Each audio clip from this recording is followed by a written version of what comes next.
Hello guys, good morning. આજના વ્લોગમાં તમારું સ્વાગત છે. સવારના વાગી ગયા છે સવા 9 વાગે ઉઠીને આપણે સીધા બેસી ગયા રિવિઝન કરવા માટે, કેમ કે જતું આપણું પહેલું પેપર. બહુ ખાસ કાંઈ ઉમ્મીદ તો હતી નહીં આપણે પેપરથી, તો વાંચી લઈએ એમ. નીકળી ગયા સીધા ભર બપોરે 3 વાગે પરીક્ષા દેવા. ક્યાં યુનિવર્સિટીવાળાને આપણી ઉપર તરસ આવે છે કે એમને કે આપણે સવારમાં એક્ઝામ રાખીએ, પણ ના, આપણે બપોરે જ રાખશે.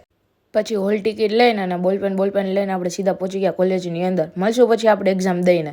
હાલો તો એક્ઝામ દેવાઈ ગઈ છે. પેપર બહુ ખાસ તો એમ સારું નથી ગયું, પણ બહુ ખરાબ એ નથી થયું, ઠીક છે. અને આગળ જેસીબી જતા જતા મને એવું થયું કે આપણે જેસીબી લઈ લેવું જોઈએ, પણ આપણો સુખનો સૂરજ ક્યાં ઉગે છે તો આપણે જેસીબી લઈ લેવાના. પછી આપણે સાંજે આઈપીએલ જોઈ લીધો. આજ તો લખનઉ વીસીસ હૈદરાબાદ હતું. આજ તો કાંઈ મમ્મી ખીજવાના નથી, કેમ કે આપણે મમ્મીને કહીને જ બેઠા છીએ કે અમે આઈપીએલ જોવા બેસી છીએ એમ. A few moments later. પછી આપણે જમીને સીધા બેસી ગયા કાલના પેપરની પ્રિપેરેશન કરવા માટે. નકરો આઈપીએલ જોઈ રાખશે ને તો હું વળી પાછા આપણે ઉપર ખારા થશે. મળશું કાલે બીજા બ્લોગ સાથે. જતી તમે બધા લાઈક કરો, ફોલો કરો, શેર કરો, કમેન્ટ કરો. Bye bye.